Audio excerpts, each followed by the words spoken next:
하나님 말씀은 사무엘상 24장 12절에서 22절까지의 말씀입니다. 사무엘상 24장 12절에서 22절입니다.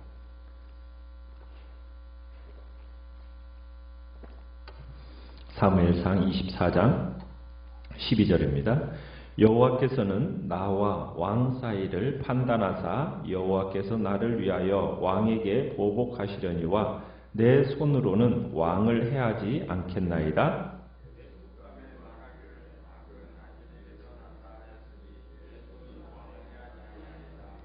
이스라엘 왕이 누구를 따라 나왔으며 누구의 뒤를 쫓나이까? 죽은 개나 벼룩을 쫓음이니이다.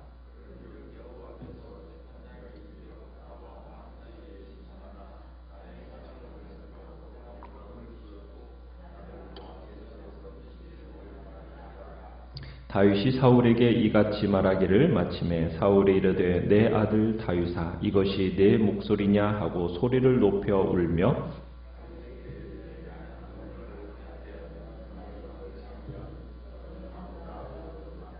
내가 나 선대한 것을 오늘 나타냈나니 여호와께서 나를 내 손에 넘기셨으나 내가 나를 죽이지 아니하였도다.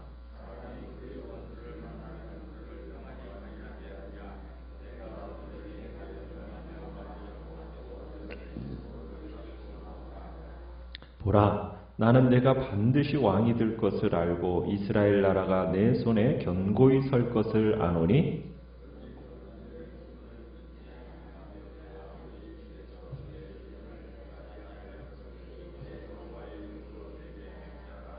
같이 읽습니다.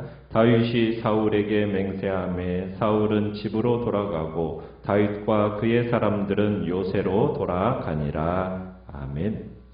오늘 말씀의 제목은 복수는 하나님의 것이라는 제목으로 말씀을 나눕니다. 사울이 다윗을 잡기 위해서 또다시 온 이스라엘에서 택한 정예의 용사 3,000명을 거느리고 이제 다윗과 그의 사람들 600명을 찾아 나섭니다. 사울이 이제 길가 양의 우리를 지나다가 갑자기 용변이 마려웠어요. 그래서 군대를 밖에 주둔시키고 근처 동굴 속으로 들어가게 되죠. 그런데 그 굴 속에는 이미 깊은 안쪽 공간 안에 다윗과 그의 사람들이 머물고 있었습니다.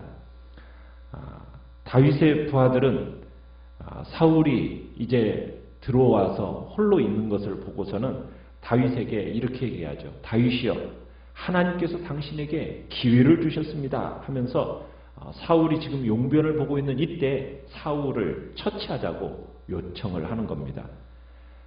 그런데 놀랍게도 다윗은 사울을 죽이는 대신에 가만히 그의 겉옷자락만 잘라내죠. 그리고 자기 주변의 사람들에게 절대로 사울을 해치지 못하도록 합니다. 왕이 이제 볼일 다 보고 골짜기로 내려가서 군사들이 있는 곳으로 다가간 것을 보고서는 사울이 이제 다윗이 언덕 위로 나와서 잘라낸 그 사울의 옷자락을 보여주면서 자신을 변호하기 시작합니다.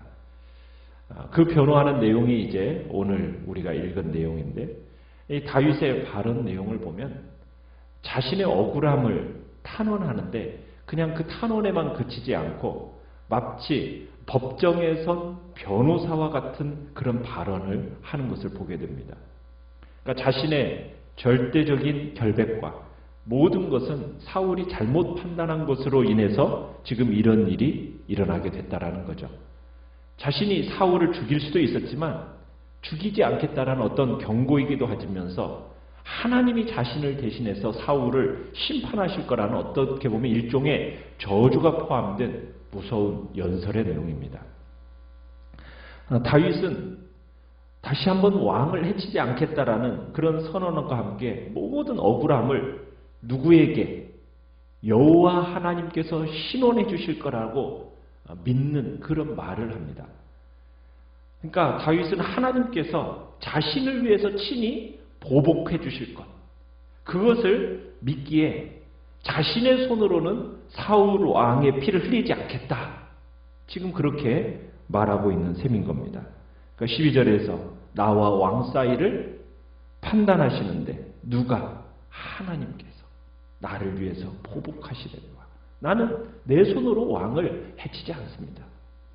어떻게 보면 듣기에 따라서 이 12절은 아주 엄중한 경고처럼 들리는 말입니다. 여호와께서 사울 왕에게 보복하실 것이라는 어떻게 보면 위협이자 경고인 거죠. 그리고는 13절에 옛 속담에 하면서 말하는데 악은 악인에게서 난다 하였으니 내 손이 왕을 해하지 아니하리다. 저는 왕을 죽일 마음이 조금도 없습니다. 다윗이 지금 옛 속담을 인용하면서 지금 자신의 선한 의도를 지금 강조하고 있는 거죠. 그러면 이 속담의 요지는 뭡니까? 악이라는 것은 악인에게서 난다. 무슨 얘기입니까? 악은 우발적으로 저질러지는 게 아니라는 거예요. 악이라는 것은 습관적으로 악행을 일삼는 자들로부터 나오는 거고 본성적으로 악한 자들로부터 나오는 게 악이라는 거죠.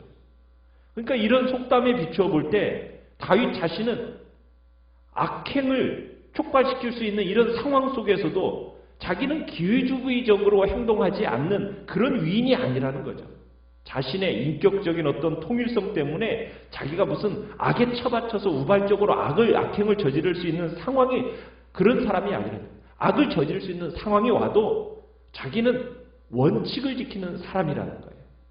그러면서 옛 속담을 딱 들면서 자기는 그런 사람이 아니라 다윗은 지금 사울 왕을 죽이자고 지금 꾀하는 그런 휘둘리는 그런 상황 속에서도 자기는 의인의 길을 감찰하시는 그 하나님께 모든 것을 맡기고 가는 사람이라고 지금 그렇게 자신을 설명하고 있는 겁니다. 그러면서 14절에 가보면은 다윗은 자신과 사울 왕과의 차이가 천양지차라는 것을 부각시키고 있어요. 자신은 마치 뭐와 같다라는 겁니까? 죽은 개와 벼룩에 비유하면서 지금 왕의 추격을 넌지 책망하는 겁니다. 어찌해서 왕은 지금 군대를 이끌고 다니면서 왕에게 있어서 죽은 개나 벼룩같이 이렇게 힘이 없는 존재인 자신을 왜 그렇게 막강한 군대로 이끌고 잡으러 다니는 거냐고. 그러면서 15절에서 얘기하는 거죠.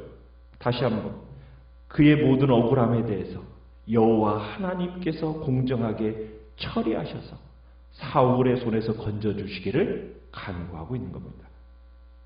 그러니까 사울은 다윗을 찾아 나선 이것이 어떻게 보면 공정하지 못한 재판장이라고 사울은 지금 그런 사람이라고 얘기하면서 불법을 자기 손으로 행하는 자가 당신입니다 라고 어떻게 보면 꾸짖는 거고 반면에 다윗은 어떤 사람이에요? 공정하신 하나님의 판결과 처벌에 자신을 맡기는 사람인 거죠. 그러니까 하나님이 자신과 사울 사이에서 공정하게 판결해 주실 것을 기대하고 있는 겁니다. 자, 이 소리를 듣고 나니까 사울은 자신을 죽일 수도 있었는데도 불구하고 자신을 죽이지 않았다는 이 다윗의 말 그리고 겉옷자락까지 딱 내비치면서 증거를 제시하는 것에 이 사울의 마음이 녹아내립니다. 이거 어떻게 보면 부인할 수 없는 사실이거든요. 완전히 자기는 지금 오늘 무방비 상태 가운데서 다윗의 손에 걸려들었었어요. 그런데 다윗이 자기를 죽이지 않고 그냥 그대로 보냈다라는 거예요. 지금 그러니까 이 감동적인 이야기를 들은 사울의 마음은 어떻겠어요? 참 창피하기도 하고 또 자괴감도 들고 그래서 다윗 앞에서 소리 높여서 울게 됩니다. 여호와 앞에서 울고 다윗 앞에서 우는 거죠. 그리고는 마음속 깊은 곳에 감추어 놓았던 그 다윗과 자신의 운명에 대해서 진실을 토해냅니다.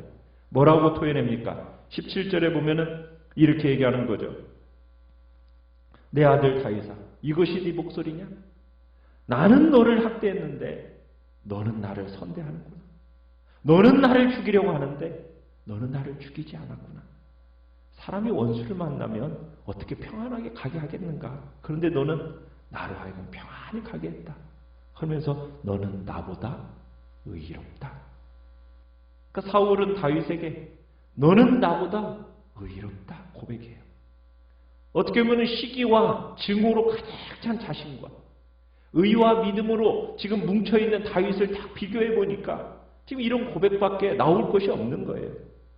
온갖 폭력과 왜곡으로 가득 찼던 이 사울이 지금 이 순간만큼은 진실을 말하고 있는 겁니다.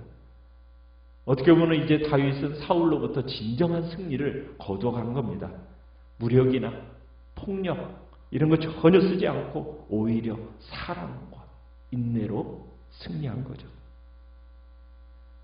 우리의 삶에 당장 눈앞에 어려움이 닥칠 수도 있어요. 그러나 우리가 낙심하지 않고 우리가 선을 행하면 하나님은 기억하시고 반드시 우리에게 상을 주시는 분이라는 거 우리는 기억해야 됩니다. 그러면서 사울은 18절에 자신이 여호와를 대적하고 있음을 시인하는 거예요. 여호와께서 나를 네 손에 넘기셨는데 네가 나를 죽이지 않았구나. 참 이 말을 토해내는 사울의 심정이 어땠을까요? 참 여러 가지 복잡한 생각과 함께 하나님께 버림받은 자신에 대한 탄식이 아마 이곳에 가득 차 있었을 겁니다.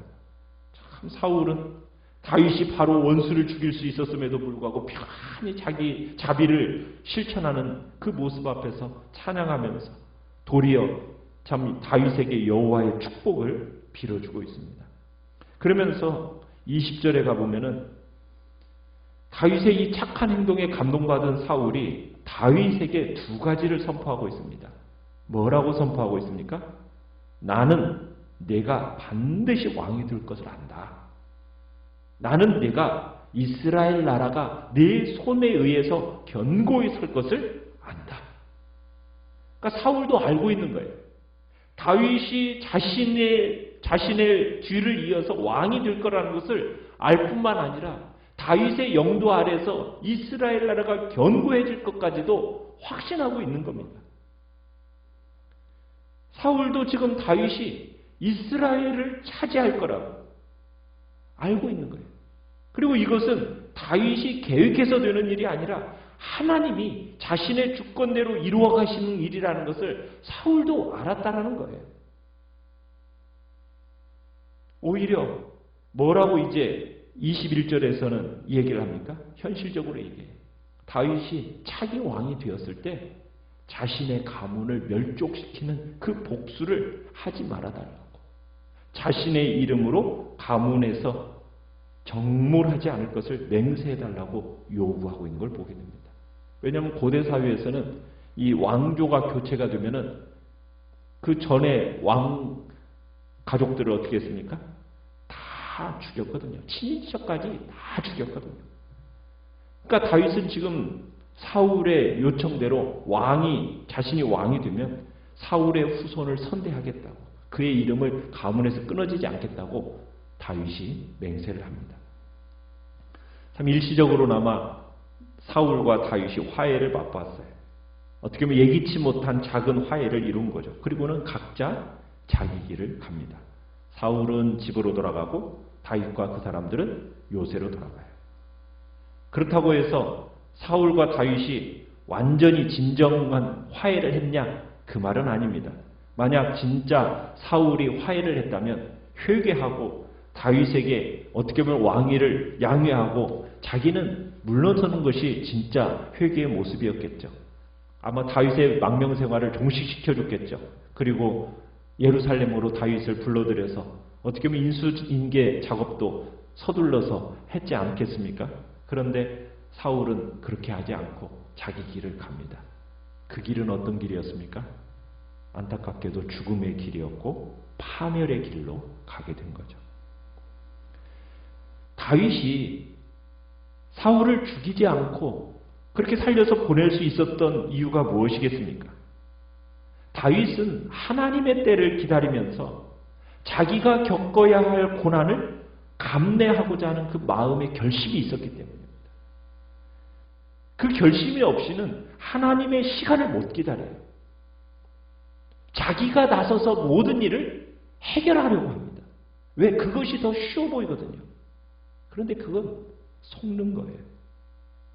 하나님의 시간과 하나님의 때를 기다리기로 결심하면서 그 기간 겪어야 되는 오해, 그 기간 겪어야 될 고난, 그거 넉넉히 감당할 수 있는 영적인 맷집, 어떻게 보면 있어야 된다는 얘기입니다. 시간 속에서 하나님의 선한 방법으로 사실관계를 드러낼 때까지 다윗은 기다렸던 거예요. 그리고 하나님은 다윗으로 하여금 죄를 저지르지 않도록 마침내 사울의 죄를 드러내시게 됩니다. 우리가 교회 공동체 안에서 신앙생활을 하다 보면 억울한 소리 듣게 돼요. 사람들은 어떤 사건의 맥락을 고려하지 않고 그냥 막 얘기합니다. 억울한 소리를 듣게 되죠. 그런데 항상 진실은 시간 속에서 하나님의 섭리 아래 드러나게 되어 있어요. 이 땅에서 밝혀지지 않는 일도 분명히 있습니다. 이 땅에서 깔끔하게 해결해 보고 싶지만 이 땅에서는 꼭 그렇게 되지는 않아요. 왜? 이 땅이라는 것은 어떻게 보면은 다 드러내고 정리할 수 있는 그런 구조로 안 되어 있으니까 그래요. 기초가 비틀어져 있기 때문에 이 땅에서 전부 다 드러나고 해결할 수는 없습니다. 안 밝혀질 수도 있어요. 그렇지만 우리는 기억하는 날이 있죠. 그날이 와요. 하나님의 마지막 심판의 때가 오면 의로우신 재판장이 다 밝혀주신다는 거예요. 그러니까 다윗은 이미 정답을 알고 있는 겁니다. 자기는 언젠가 하나님의 약속대로 이스라엘의 왕이 될 것을 믿었습니다. 단지 언제 어떤 방법으로 왕이 될지 이것만 모를 뿐이에요. 그러나 다윗은 죄짓지 않고 기다리면은 하나님의 뜻이 이루어질 거라는 것을 알고 있었기 때문에 사울을 죽이지 않고 자신이 감당해야 할 몫을 오해와 고난이라는 것을 감당해내면서 끝까지 하나님의 때와 하나님의 시간을 기다리고 있었던 겁니다. 오늘 우리들도 마찬가지입니다.